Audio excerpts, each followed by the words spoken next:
SWTOR better than LOTRO, or is LOTRO better than SWTOR? Let's find out. To give a little bit of context, LOTRO is Lord of the Rings Online and SWTOR is Star Wars: The Old Republic. They're both MMO RPGs, and I actually very much encourage that you play both of them. However, I'm going to tell you right now definitely which one I prefer more so than the other. But before I get into that, don't forget to hit the subscribe button down below. Alright, so let's just get right into it, and I am going to apologize if I offend anyone if you have one game that you favorite more than the other, but this is just my opinion, just to make that clear. So I'm actually going to start and talk about what makes both of the games pretty good, or what similarities are between the games. I have to say first, I really enjoy the collectibles within both games. The pets, mounts, character cosmetics for outfits and all of that, they both have a great variety, and I feel like they have a lot of selections. Overall, they just both have really great and decent gameplay abilities and animations, so I just wanted to put that out there that I do have an enjoyable experience playing most of the classes for both of these games. And also something too that I want to mention is that both of these games do take a lot of lore. So like LOTRO, they take a lot of lore from the books, from the Lord of the Rings books, and then SWTOR is actually set a very big time span before like episode 1 and all of that, so there's not much you can compare it to for like movies or TV show wise as of yet.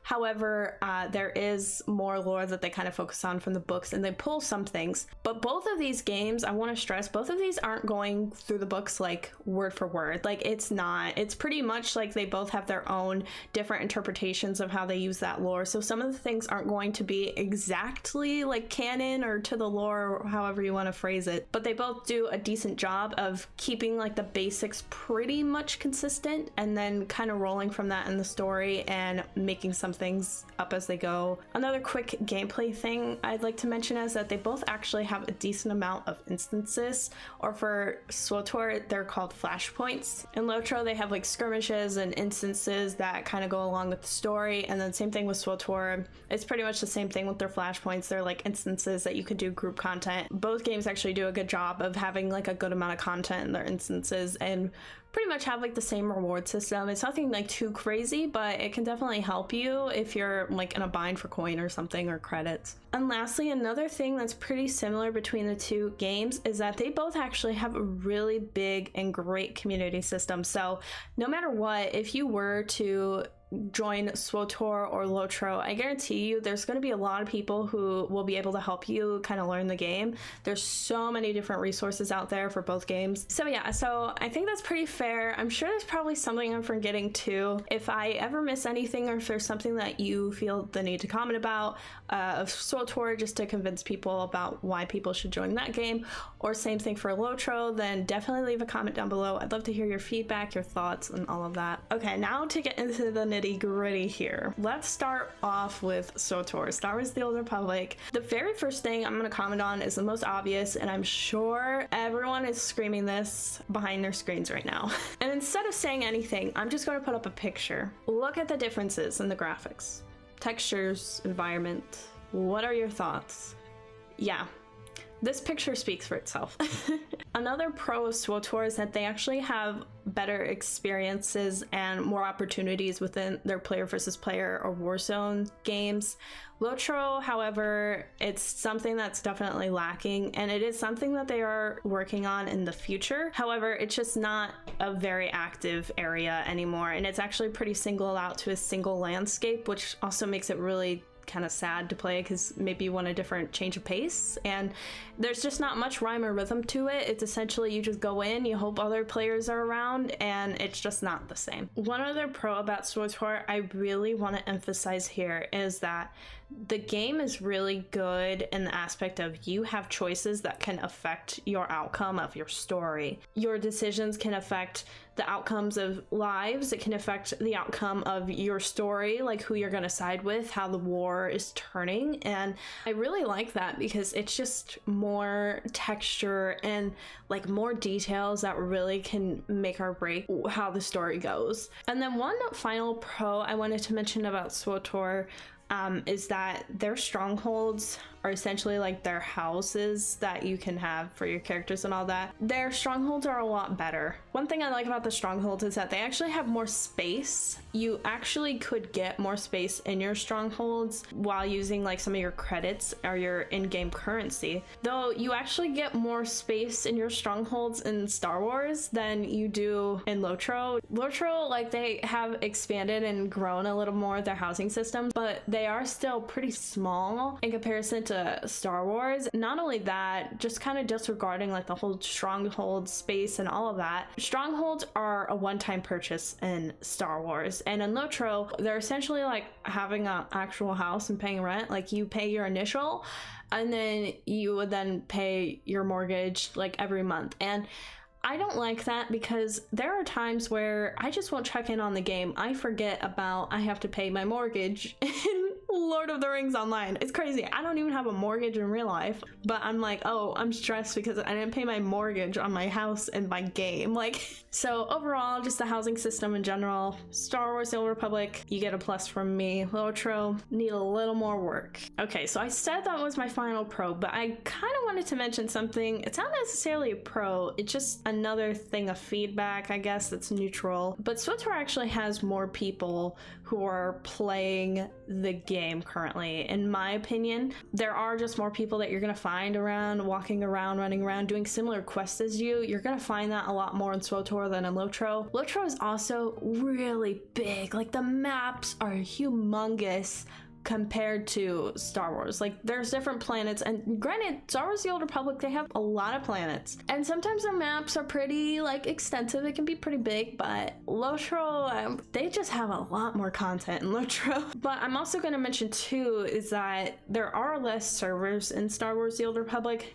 in comparison to Lord of the Rings, so that's also another reason why you might be running into more people in Star Wars. But I am going to now mention the pros that I have for LOTRO. One major pro that Lord of the Rings Online has for me is that they just have more areas to explore. I've kind of mentioned this. They have more exploration opportunities, and they kind of push people to kind of explore more outside of like the story areas, in my opinion. They have tasks and quests and reputation like quests that you can actually focus on and do as well, that are going to expand you and put you in different areas within a region that you're in a Middle Earth. My second pro to LOTRO is that they actually have more classes for you to choose from. Now granted, it's only like 1 or 2 now, but I do see LOTRO expanding their classes. Even now, we're really talking about the Corsair class that's probably going to come out at the end of the year, and there's already so many classes to choose from. I love it. Like, I love having more opportunities with what classes I play, and in SWTOR you have the same 8. Another pro in LOTRO, and I'm gonna make this one quick, but LOTRO has a fun amount of hobbies. Okay, the hobbies in LOTRO, granted, fishing could use some work. In SWTOR, however, are there even any hobbies? In LOTRO, I could go out, try to join a band, you know, it could be a one-man band, you know, playing some instrument at the Prancing Pony. They have dance competitions during certain festivals, and I haven't really run into that too much in SWTOR. I feel like there might be a dancing competition in SWTOR, but I don't really, you can't like play any instruments in SWTOR. You definitely can't go fishing in SWTOR. A lot of their like hobbies, I guess, in SWTOR are probably just more like combat related. And following up with that, LOTRO has fantastic festivals in comparison to SWTOR. Like, what happens in SWTOR? The only thing I ever see in that game pop up constantly is the Rakul event, which that's essentially just like a disease-ridden event. Who wants a disease-ridden event? I never understood that, and I think they do have like some treasure events in SWTOR, and I think they have like a Mandalorian or like bounty hunter inspired event, but I never go to those. I don't really like those. I've never found any enjoyment from them. And in LOTRO, it's like a whole vibe, like the fall festival. Oh my gosh, man. And then one last thing I kind of want to mention. I don't even know if I should mention this, but I just feel like with LOTRO, it's almost like an unspoken bias that I think everyone has, and it's that there is a big thing of nostalgia with LOTRO, and I've not really had that with SWTOR. Now, granted, I played SWTOR like a couple years after I started really getting into LOTRO, so maybe that's it. And I never really had like a core group of people I played SWTOR with, and LOTRO, I always had like a core group of people I played with, my family. With LOTRO, every time I go back to it, it's always like a big nostalgia, and it sounds like it's like that for everyone who comes back to it as a previous player anyway. But with SWTOR, I go back to it and I'm like, it's just missing something about it, and it's hard for me to explain. Maybe it is just the graphics are too good in SWTOR, and it just feels like it's trying to be like this new top big 2023 game because they're trying to keep up with the times, and LOTRO is just so far back from the times. But maybe that's what makes it kind of cool. It seems like LOTRO isn't really too focused on keeping up with the times, making sure their graphics are fantastic 24/7, anything like that. Their main focus is just making sure that the game content's good, the game's functional, and making sure to keep the people who are within the community, just trying to keep them really happy. And I think they do a really good job of it. And in SWTOR, I haven't necessarily had that. I actually feel like SWTOR has really taken a step back in terms of what they've done. So I'm just gonna say that right now as a con for SWTOR. I really have fallen out with the game simply because their expansions just suck.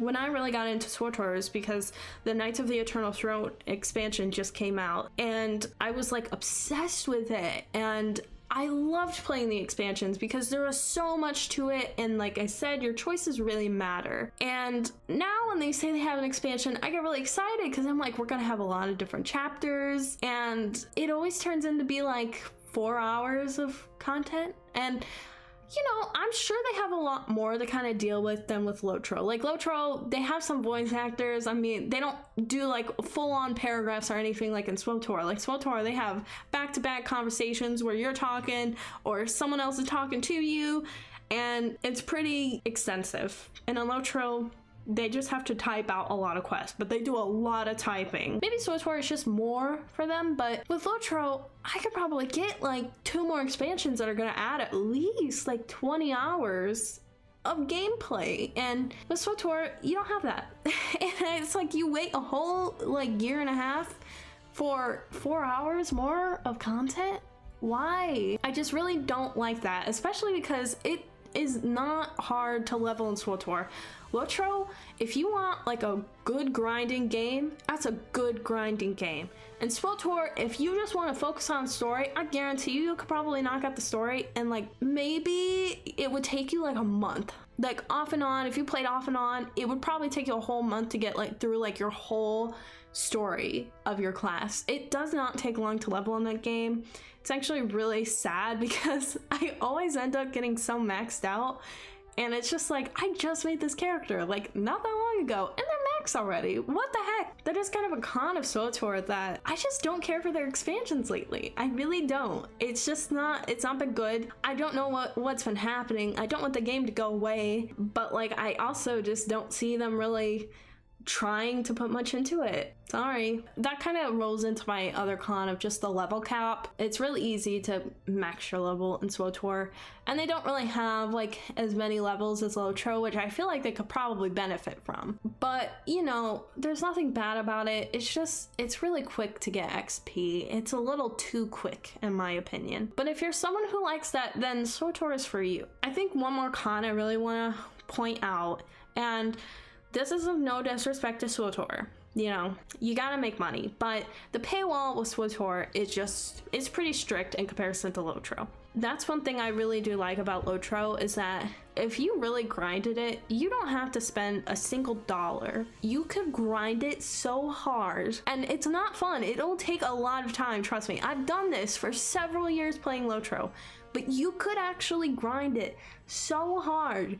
You don't have to spend a dime, and you can max out your character. You can get all the extra level stuff. Like, you're not gonna be behind or anything. It's not like you're gonna not see all the content. You can definitely get all the content packs. You just gotta grind for it. And with SWTOR, You can't do that. Now, granted, SWTOR's done better because when they release a new expansion, they typically take one of their older expansions and then they'll release it out to like your preferred or free-to-play people. But one thing I don't like about SWTOR specifically is that each game has their own currency.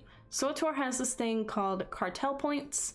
LOTRO has this thing called LOTRO points. And with LOTRO points, you can get LOTRO points doing deeds. You can essentially get really good reputation or, you know, do some reputation deeds. There's a lot of different ways that you can get points just by essentially playing the game and doing all of the extra like deeds and such like that. In SWTOR, the only way you can get cartel points is by paying for cartel points. You have to spend money, and whether that's doing your monthly subscription, which you almost kind of have to in order to get a lot of the good unlockables of the game and to actually get to all of the endgame content, then yeah, you need to pay for a monthly subscription. If not, if you choose not to do the monthly subscription, great, you can buy cartel points for a certain amount of dollars, but that's the only way you're gonna get cartel points. You can't get them by earning, and a lot of things require cartel points. A lot of cool things require cartel points. I want a specific lightsaber crystal. Guess what? You need cartel points. No disrespect, the game's gotta make money. I get it. I'm very curious how LOTRO is able to sustain a lot because they don't really have these really big paywalls, but I feel like that is why they can sustain for a good amount of time, is because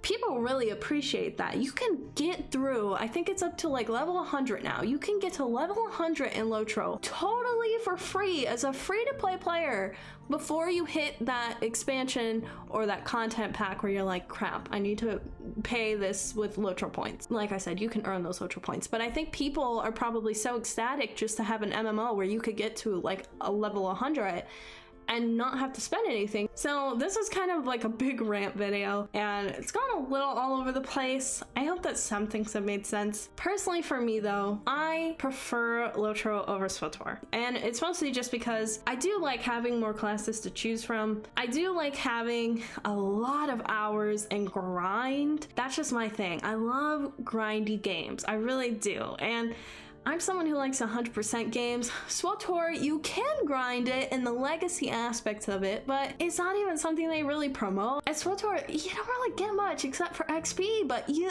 freaking level cap so quickly that it's like, why do I need more XP? When I really want to play a game that is dependent on my choices, I always go to SWTOR. That's something I really praise SWTOR on. I think LOTRO is just great the way it is. And I think that the nice thing about LOTRO is that they're constantly updating it. They're always looking to the community for feedback, and I really do think that LOTRO is just going to prevail a lot longer than SWTOR. But I just want to say that both games are equally great, okay? Like, I love both of these games dearly. At the end of the day, I do find myself enjoying LOTRO a lot more than SWTOR. I can give you various reasons as to why you should play either or, and I do have a video if you want to check it out for reasons why you should play LOTRO in 2023. So thank you guys for listening to my big old rant, and I hope that you stay weird as always, weirdos.